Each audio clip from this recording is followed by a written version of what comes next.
chers frères et sœurs. Bonjour, merci d'être là encore en cet après-midi pour louer, célébrer, chanter.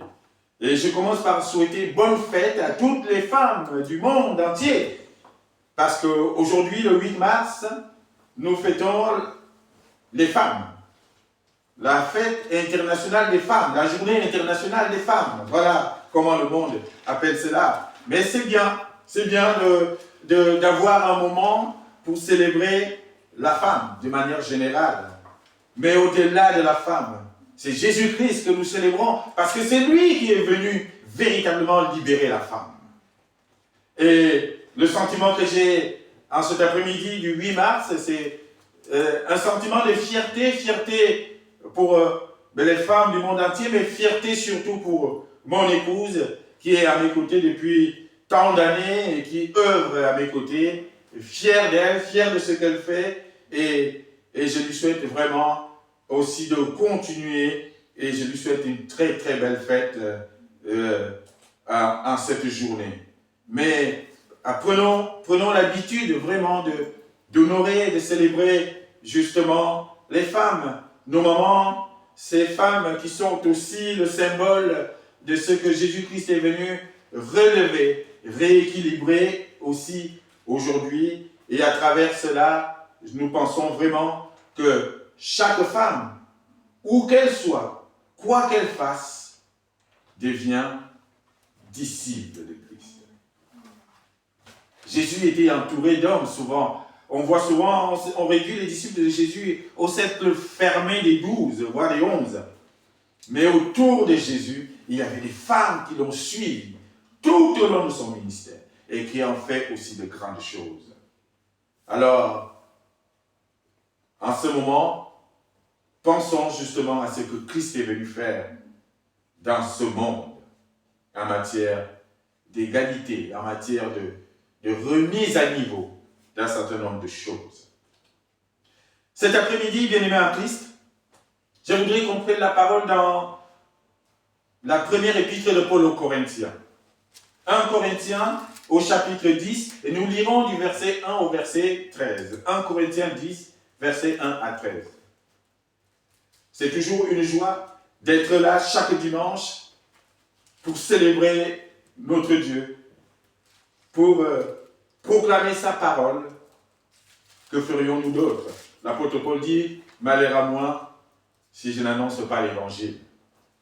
Mais c'est une grâce, c'est un privilège pour moi de parler de Dieu, de proclamer sa parole, dimanche après dimanche et semaine après semaine. Merci pour vos prières, merci pour ceux qui suivent à distance aussi. Nous continuons de remercier notre Dieu pour le privilège qu'il nous accorde de nous réunir en son nom. 1 Corinthiens chapitre 10, versets 1 à 13. Ne faites pas comme eux. Ne faites pas comme eux. Ne faites pas comme ils ont fait dans le désert. N'ayez pas cette même attitude qu'ils ont eue vis-à-vis de Dieu dans le désert. Le peuple d'Israël, au moment de traverser le désert pour aller dans la terre promise, est tombé presque dans toutes les tentations qui se sont présentées devant eux. Et la parole de Dieu nous rapporte ces choses pour nous parler à nous aujourd'hui. Non pas pour nous ramener en arrière, très loin, mais juste pour que nous puissions, à base de cet exemple, nous-mêmes changer et ne pas retomber dans les mêmes pièges ou dans les mêmes tentations que eux. Ne faites pas comme eux dans le désert. Le désert était le lieu de passage du peuple d'Israël, mais c'est aussi le lieu de la tentation. Vous savez, le diable aime le désert. Et c'est là qu'il a positionné en fait son lieu de tentation. Parce qu'il sait que dans le désert, c'est là où il y a le manque. Dans le désert, nous avons soif. Dans le désert, nous avons faim. Dans le désert, la vie est hostile et difficile. Et donc, nous sommes censés être affaiblis, exposés donc à toutes sortes de tentations. C'est là qu'il vient souvent. Généralement, là où il y a de l'abondance, là où il y a le bonheur, là où tout va bien, il n'y a pas trop de tentation parce qu'il n'y a plus rien à tenter. Tout est là. Mais c'est dans une situation de manque, une situation d'absence, dans une situation d'échec, dans une situation, une sensation de souffrance. C'est là qu'il y a encore la tentation. Parce que c'est là que l'adversaire vient s'installer. Puisqu'il nous sent, il te sent vulnérable. T'as faim? Alors, je viens te tenter avec ma nourriture. T'as soif? Alors, je viens te tenter avec ma bouteille d'eau fraîche, mais je ne te la donne pas. Et c'est là. Et donc, la parole de Dieu veut nous apprendre cet après-midi à nous méfier de nos moments de désert. Parce que nous passons aussi par des moments de désert, voyez-vous. J'ai toujours l'habitude de dire que la vie n'est pas un long fleuve tranquille. Que ce soit pour les chrétiens ou pour les autres. Elle est faite de difficultés, elle est faite d'obstacles, parce que c'est ainsi. On n'y peut rien. Personne ne souhaite cela. Tout le monde veut vivre une vie de bonheur, que de paix, que de joie. Mais il se trouve qu'il y a des pleurs. Il se trouve qu'il y a des moments d'affliction. Il se trouve qu'il y a des moments de deuil. Il se trouve qu'il y a des moments de famine. Il se trouve qu'il y a des moments de disette. Mais nous devons faire avec. Christ lui-même est passé par le désert. Alors oui, lui, il a su faire. Il a su s'entourer. Il a eu la bonne attitude qui lui a permis de ne pas tomber. Le but de cette parole, bien aimé en Christ, c'est afin que vous ne tombiez pas en tentation. Comme eux, ils sont tombés dans le désert. Parce que lorsqu'on cède à la tentation, il y a des conséquences. Le peuple de Dieu a subi des conséquences terribles tout au long du désert à cause de la chute, parce qu'ils ont cédé à toutes les tentations que l'adversaire mettait devant eux. Pourtant, ils étaient accompagnés. On ne peut pas dire qu'ils étaient seuls. Pourtant, ils avaient le rocher avec eux. Pourtant, ils avaient la nuée. Pourtant, ils avaient la colonne de feu. Pourtant, Dieu était là. Mais ils sont tombés dans la tentation. Méfiez-vous. Souvent, Christ est à notre côté. Dieu est avec nous. Et il nous accompagne. Il nous tient la main. Nous ne voyons pas. Et nous cédons aux sirènes du monde.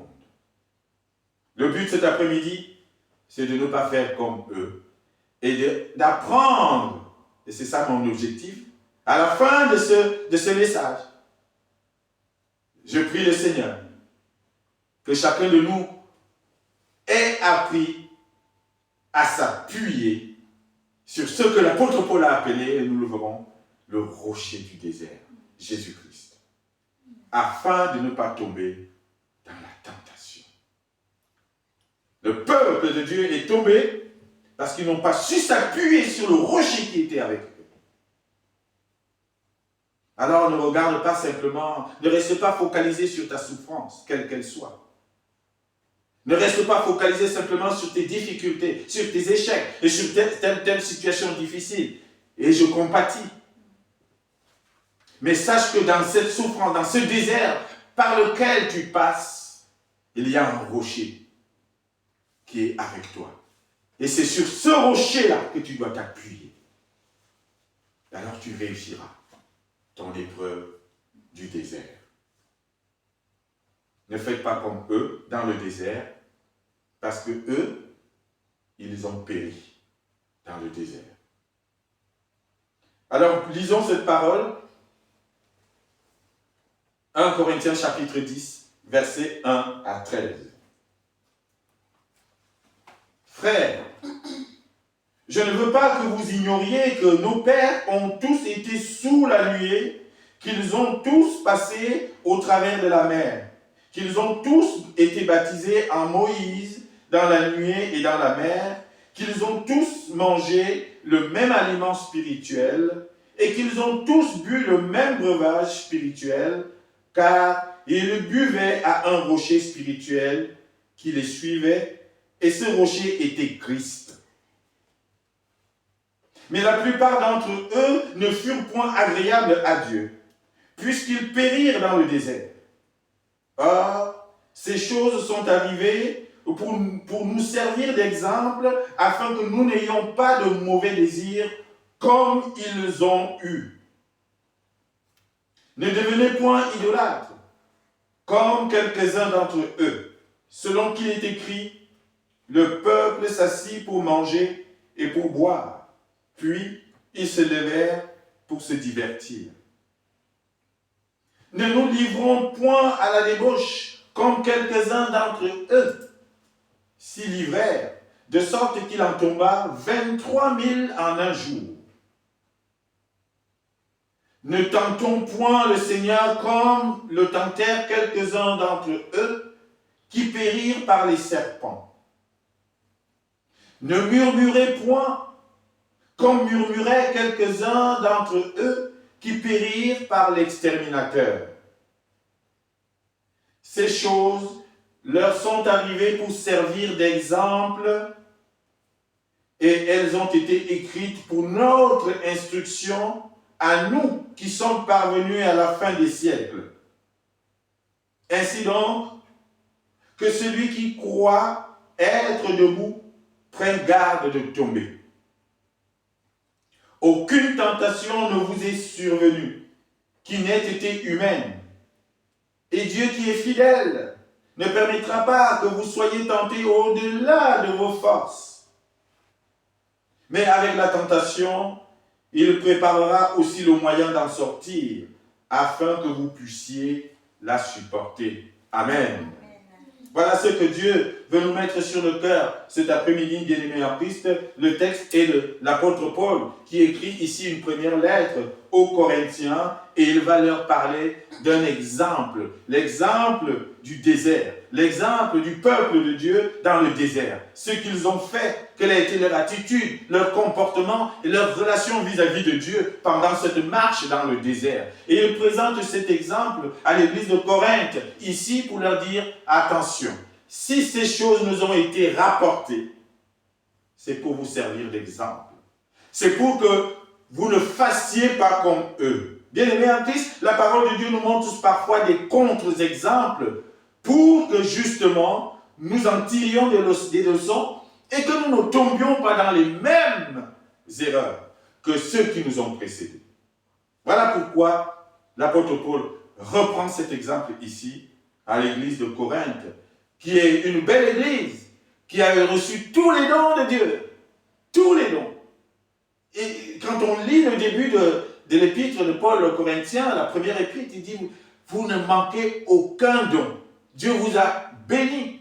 Mais cette église, malgré ses dons, commence à se déchirer. Il y a des divisions, il y a des choses et d'autres. Il y a de la débauche à l'intérieur de l'église. Il y a des choses qui n'honorent pas Dieu. Pourtant, ils sont remplis de tous les dons. Et l'apôtre Paul va leur écrire, il dit, mais Dieu vous a tout donné et vous êtes en train de gâcher tout cela. Et il va donc prendre cet exemple du peuple de Dieu dans le désert en disant, ils ont tout eu. Ils avaient le rocher, ils étaient accompagnés, ils avaient la nuée, ils avaient la manne, ils ont bu l'eau du rocher, ils ont mangé un aliment spirituel, ils ont bu un breuvage spirituel. Ils étaient accompagnés par le rocher du désert, Jésus-Christ, mais ils ne le savaient pas, ils ont tout gaspillé. Malgré cela, ils ont cédé à la tentation.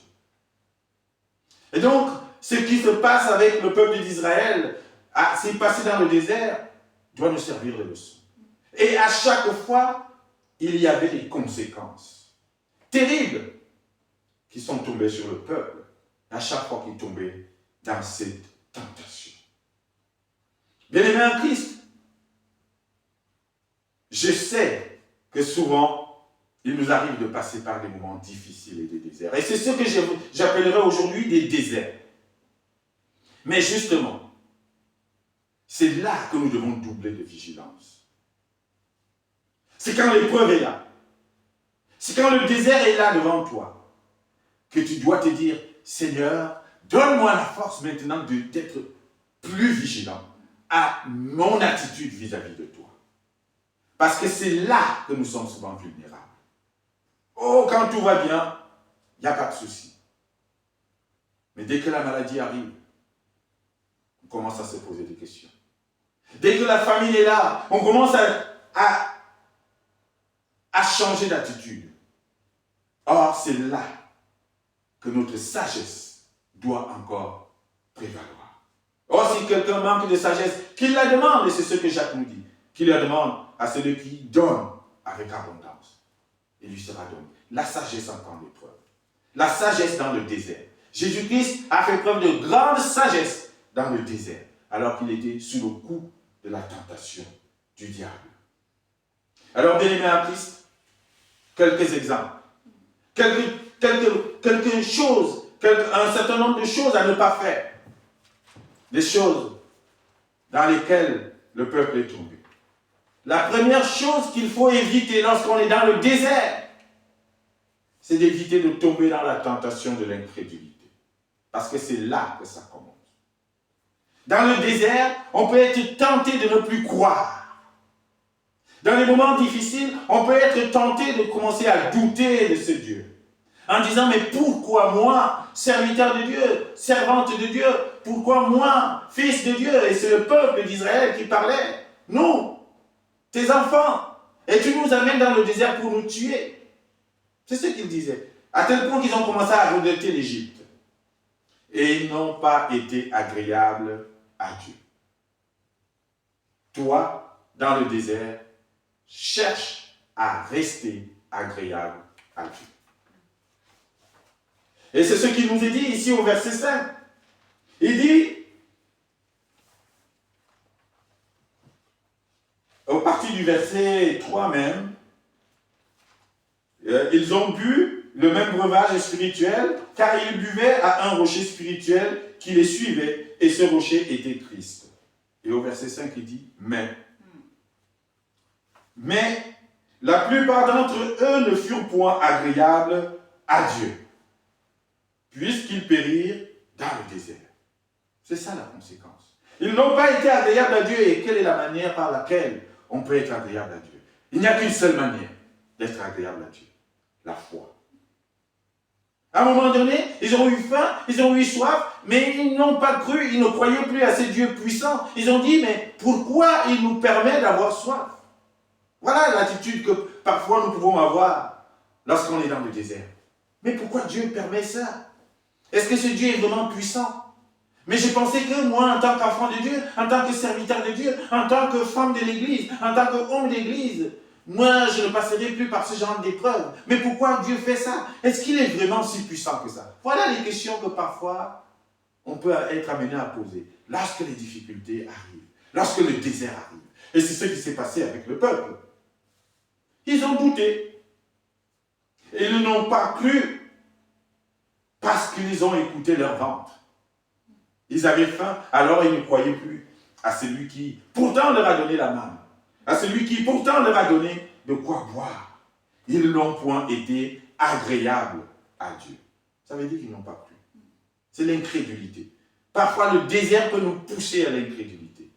Méfions-nous de cela.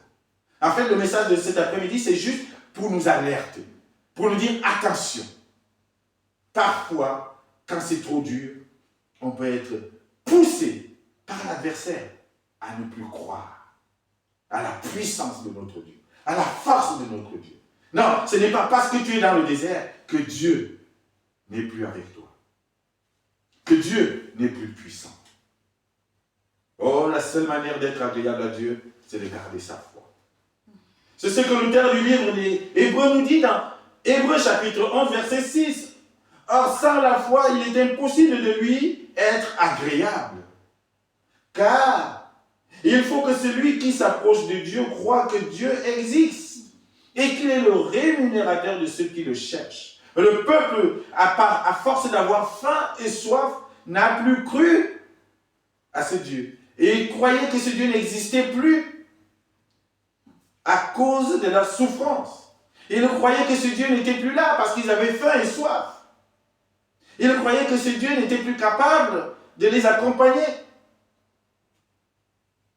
Voilà pourquoi ils n'ont plus cru. Et quand on ne croit pas, on devient désagréable à Dieu. Et les conséquences s'en suivent. La conséquence ici, ils périrent dans le désert. Bien-aimé en Christ, je ne veux pas que tu périsses à cause de ton incrédulité. Malgré ton désert, malgré les difficultés, tiens bon, garde ta foi et garde ta confiance en Dieu. La deuxième chose qu'il faut éviter de faire dans le désert, c'est de tomber dans l'idolâtrie. Et c'est ce que le peuple a fait. Parce qu'ils avaient l'impression que ce Dieu n'était plus là. Parce qu'ils avaient l'impression que ce Dieu ne pourra plus les nourrir. Qu'est-ce qu'ils ont fait? Très vite, ils se sont tournés vers d'autres dieux. Rappelez-vous ce qu'ils ont fait. Oh, ils ont eu ce que j'appelle l'esprit du veau d'or. Méfions-nous de cela. Ça faisait un moment qu'ils ne voyaient plus Moïse. Il est monté pour rencontrer le Dieu. Et ils se sont dit, mais ça fait un moment que Moïse est parti. Que devons-nous? Ils étaient perdus. Au lieu de continuer à supplier ce Dieu, au lieu de se mettre à genoux devant Dieu, au lieu de chercher la présence de Dieu, qu'est-ce qu'ils ont fait? Ils se sont tournés vers un autre Dieu. Fais-nous un veau d'or. Voilà ce qu'ils ont demandé à Aaron. L'esprit du veau d'or, c'est l'idolâtrie. C'est le fait de tourner son cœur vers d'autres dieux et de ne plus se concentrer sur le vrai Dieu. Et tout cela parce qu'ils avaient faim. Et tout cela parce qu'ils étaient dans le désert. Tout cela parce qu'ils avaient soif. Tout cela parce qu'il y avait une impression d'absence. Et souvent, quand on est dans le malheur, dans la difficulté, dans la souffrance, on a l'impression, je dis bien l'impression que Dieu n'est plus là. On a ce sentiment qu'il n'est plus là. Alors, attention à ce que le cœur va faire. Parce que le cœur pourra se tourner vers d'autres dieux. Sans même t'en rendre compte. Reste attaché à Dieu dans ton désert. Et cette idolâtrie a été terrible parce que nous avons un Dieu jaloux. Dieu est un Dieu jaloux. Verset 7. Ne devenez point idolâtres, comme quelques-uns d'entre eux, selon qu'il est écrit. Le peuple s'assit pour manger et pour boire, puis ils se levèrent pour se divertir. Quand vous lisez Exode 32, verset 6, c'est exactement ce qui s'est passé. Ils ont fini de manger, ils ont fini de boire, ils ont dit, ah, c'est qui ce Dieu dont vous nous parlez? Le ventre est plein, on a bu, terminé, on va vivre notre vie, on se détourne de Dieu. Oui, parfois le trop plein peut faire en sorte qu'on oublie Dieu. Et ils ont continué, ils ont commencé à regarder ailleurs. Que ton cœur ne se détourne pas de Dieu. Dans la souffrance ou dans l'abondance. Dans la disette ou dans l'abondance. Quelles que soient les circonstances, que ton cœur reste attaché à Dieu. Que ton cœur ne devienne pas idolâtre à cause des circonstances.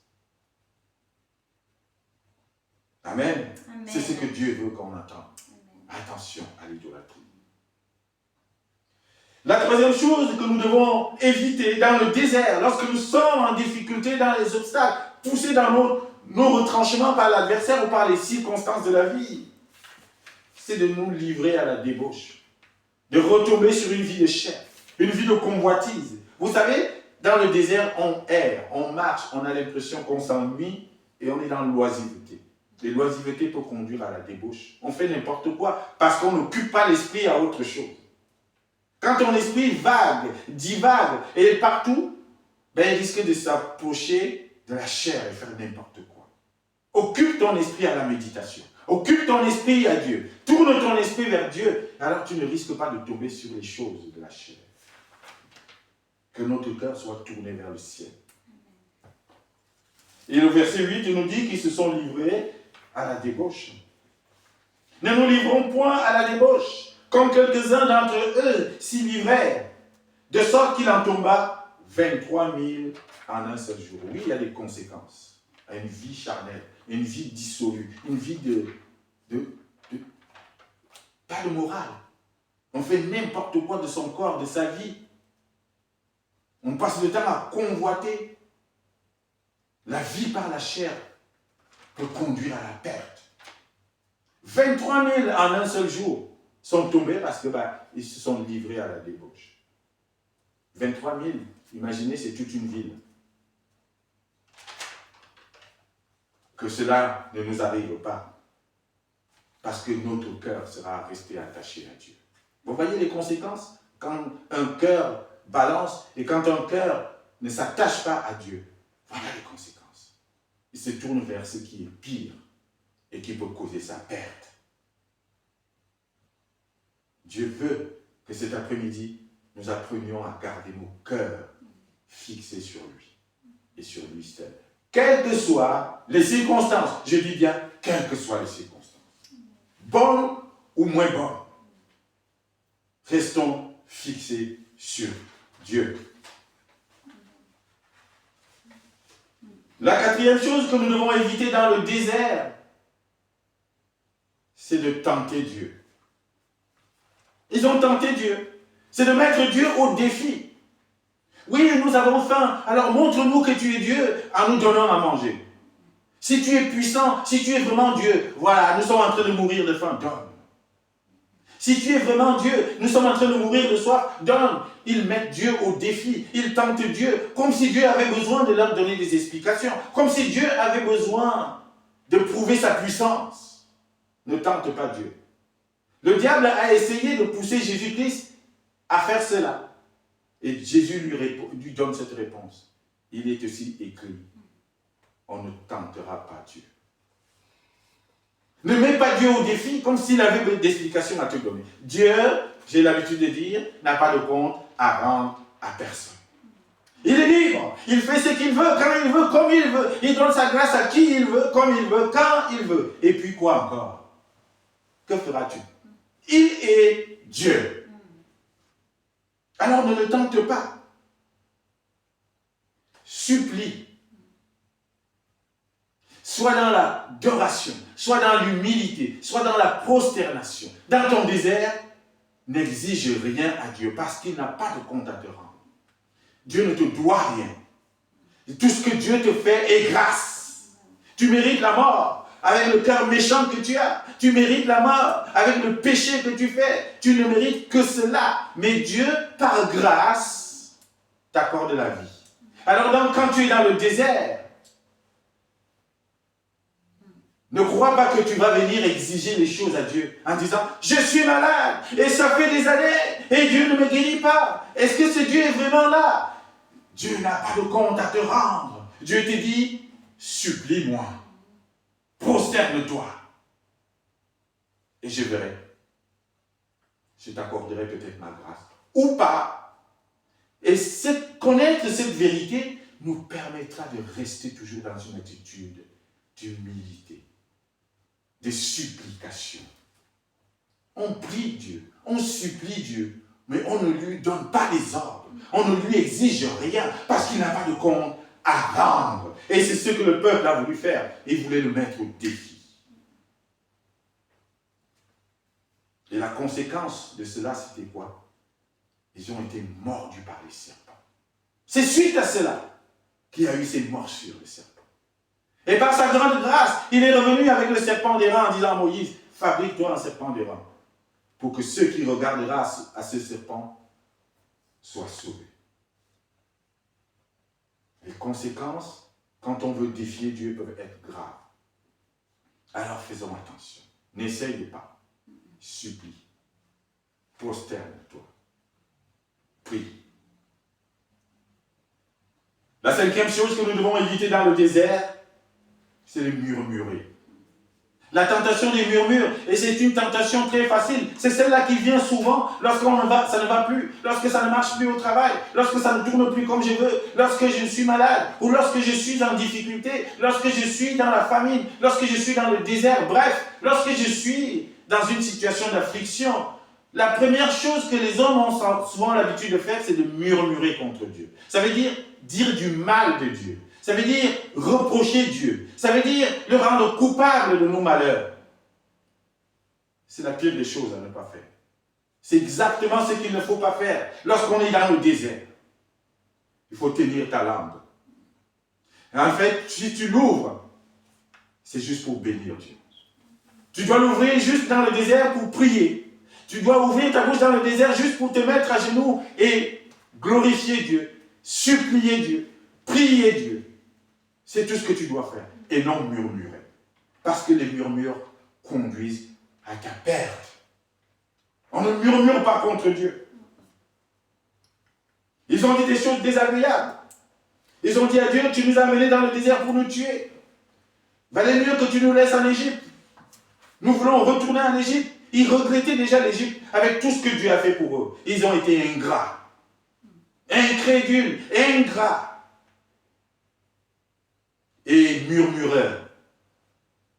Et cela n'a pas plu à Dieu. Et ne tombe pas dans le même piège des murmures. Et je sais que la tentation est souvent très grande. C'est trop facile de dire c'est de la faute de Dieu si je suis dans telle situation difficile. C'est trop facile de dire c'est de la faute de Dieu s'il y a la guerre dans le monde. Et on ne cherche pas à dire quel est l'état de notre cœur. Parce que c'est de cela que tout cela vient. Que Dieu nous aide à ne pas tomber dans ce genre de tentation de murmure. C'est de la faute de Dieu si j'ai tel ou tel échec ou telle situation. Non, Dieu n'y est pour rien. Dieu est un Dieu de gloire, un Dieu de paix, un Dieu qui donne. Mais regarde l'état de ton cœur d'abord, avant d'accuser Dieu. Amen. Ne murmurons pas, comme eux, ils ont murmuré. Verset 10. Ne murmurez point, comme murmuraient quelques-uns d'entre eux, qui périrent par l'exterminateur. Alors, pour finir, pourquoi? Pourquoi le peuple de Dieu est tombé? Pourquoi ils sont tombés dans toutes ces tentations? Parce que, bien-aimés en Christ, ils n'ont pas su s'appuyer sur le rocher. Ils avaient le rocher avec eux. Ils avaient tout ce qu'il fallait. Ils ont eu la manne quand ils ont eu faim. Ils ont eu l'eau quand ils ont eu soif du rocher. Ils avaient la nuée. L'apôtre Paul commence par ça. Ils avaient aussi la colonne de feu et qui était la manifestation de la présence de Dieu au milieu d'eux. Mais malgré tout, ils sont tombés. Pourquoi? Ils n'ont pas su s'appuyer sur le rocher. Toi, aujourd'hui, si tu ne veux pas tomber dans la tentation, si tu ne veux pas tomber comme eux, si tu ne veux pas périr comme eux dans le désert, apprends à t'appuyer sur celui qui est le rocher de ton désert, Jésus-Christ. C'est lui seul qui pourra te délivrer de la tentation. Il nous a laissé une prière qui nous fait dire, Père, délivre-nous de la tentation. C'est Christ seul et lui seul qui pourra te délivrer de la tentation. Alors appuie-toi sur lui.